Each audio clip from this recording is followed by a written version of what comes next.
Hezbollah के पास ना जाने ऐसी कौन सी शक्ति आ गई है कि वो लगातार इजराइल पर अटैक कर रहा है। कल भी आपको मैंने खबर बताई थी कि कैसे अब तक का सबसे बड़ा अटैक जो है वो हिजबुल्लाह के जरिए किया गया। 250 से ज्यादा बैलिस्टिक मिसाइल्स, रॉकेट्स और ड्रोन से इजराइल के कई शहरों पर हिजबुल्लाह ने कहर बरपाया। लेकिन अब हिजबुल्लाह के पास वो ताकत आ गई है, वो शक्ति आ गई है जो इजराइल के पास हुआ करता था। यानी कि इजराइल के ही मिसाइल से हिजबुल्लाह इजराइल पर अटैक कर रहा है। जी हाँ दोस्तों, इस वक्त की बड़ी खबर, बड़ी जानकारी आपको दे दूं कि इजराइल के पास जो मिसाइल हुआ करता था वो अब हिजबुल्लाह के पास आ गया है। हिजबुल्लाह ने इजराइल की कॉपी वाला मिसाइल तैयार करके इजराइल पर ही हमला कर दिया है। और सबसे बड़ी बात है कि ईरान ने इसकी मदद की है। ईरान के साइंटिस्टों ने इसकी मदद करते हुए हिजबुल्लाह को जो मिसाइल्स दिए हैं, उस मिसाइल से हर तरफ इजराइल में त्राही त्राही दिखाई दे रहा है। इजराइल की सड़कों पर इस वक्त सिर्फ और सिर्फ आग की लहरें, मिसाइल्स और रॉकेट दिखाई दे रहे हैं, क्योंकि यहां पर इजराइल में अब बचाने के लिए कुछ बचा नहीं है, क्योंकि हर कोई बंकर में छुप रहा है।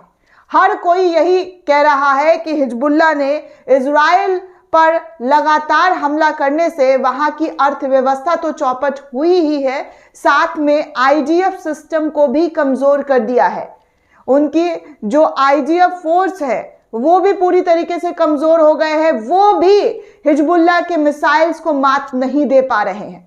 खबरों की अगर बात की जाए दोस्तों, तो लेबनान का लड़ाकू गुट हिजबुल्लाह इजराइल के खिलाफ एडवांस मिसाइल अल्मास का इस्तेमाल कर रहा है। खास बात यह है कि हिजबुल्लाह ने यह मिसाइल इजराइल की एंटी टैंक मिसाइल स्पाइक की रिवर्स इंजीनियरिंग करके तैयार की है। न्यूयॉर्क टाइम्स के मुताबिक हिजबुल्लाह ने 2006 में इजराइल की स्पाइक मिसाइल जब्त करके रिवर्स इंजीनियरिंग के साथ ईरान जो है उसको भेजा था, जहां पर रिवर्स इंजीनियरिंग ने इस मिसाइल का परीक्षण किया और फिर इस मिसाइल को तैयार किया है। ईरान ने इस मिसाइलों की रिवर्स इंजीनियरिंग का अल्मास मिसाइल तैयार किया और हिजबुल्लाह को इसे सौंप दिया है।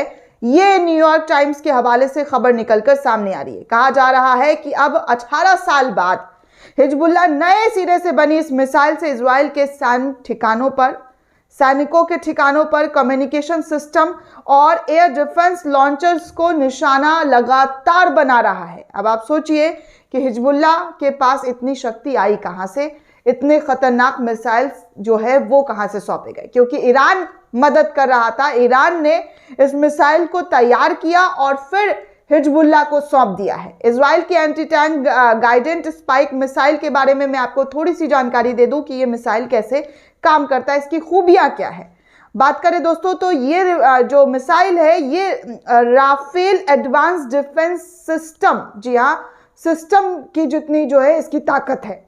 और इसकी खूबियां ये है कि ये light weight, anti tank, anti armour, fire and forget mode, धरती, आकाश और पानी कहीं से भी लॉन्च करना इसे संभव है। 15 सेकंड से भी कम में ये रिलोड हो जाता है और अपने काम को अंजाम देने के लिए उस जगह पर गिर जाता है जहां पर इसे सेट किया जाता है, जहां पर इसे गिराना होता है। तो ये इसकी खूबियां है, ये इसकी क्षमता है जो लगातार इस मिसाइल को लेकर कही जा रही है। कहा जा रहा है कि इसका जो स्पाइक रेट है ये 2.5 किलोमीटर है और इसको लेकर जो है लगातार कहा जा रहा है कि ये जो है आर्मी टेक्नोलॉजी और राफेल जैसे काम करते हैं और ये मिसाइल अगर कहीं पर भी गिरता है तो सिर्फ और सिर्फ तबाही का जो मंजर है वो देखने सुनने को मिलता है। इजराइल के अनुसार अल्मास मिसाइल 16 किलोमीटर तक किसी भी टारगेट पर सटीक निशाना साध सकती है।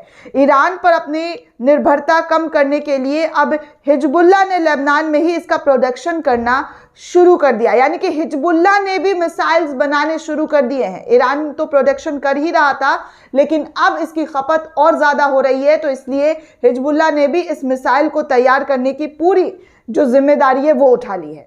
आपको बता दूं दोस्तों कि ईरान की high explosive anti tank Almas missile जो है वो इस वक्त इजराइल के शहर पर गिरता हुआ नजर आ रहा है। कहा जा रहा है कि इस मिसाइल से high explosive anti tank missile, fire and forget mode और fire observer and updated mode जो है इस मिसाइल की खूबियां है। तो इस मिसाइल से लगातार जो है हिजबुल्लाह अटैक कर रहा है। लेबनान में 2 माह पहले लड़ाई शुरू हुई थी दोस्तों, आप सभी को पता है। इसके बाद इजरायली सेना ने हिजबुल्लाह के हथियारों का एक बड़ा जखीरा बरामद किया था।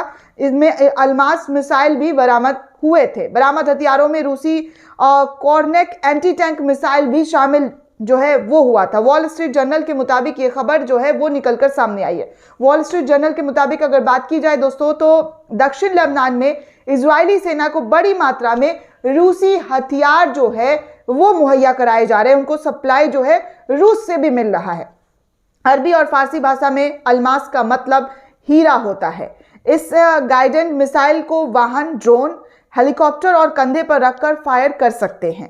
ये साइड से लगने की बजाय अपने निशाने पर ठीक ऊपर जाकर गिरती है। इजरायली अधिकारियों के मुताबिक अगर बात की जाए तो अल्मास से लेबनान की सीमा के पास इजरायली सेना और टैंक जैसे लड़ाकू वाहनों के लिए खतरा पैदा कर दिया गया है। अल्मास के 3 वर्जन है। हिजबुल्लाह नई पीढ़ियों के 4थे वर्जन का अब इस्तेमाल कर रहा है।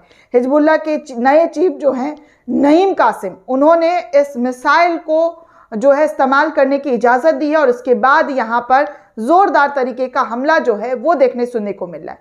अब आपको कुछ अहम जानकारी बता दूं हिजबुल्लाह के बारे में। CSIS का अनुमान है कि हिजबुल्लाह दुनिया के सबसे भारी हथियारों से लैस संगठन है। जी हां, CSIS का मानना है कि हिजबुल्लाह अब जो है दुनिया का सबसे भारी हथियारों से लैस संगठन है। उसके पास 1.3 लाख रॉकेट्स है।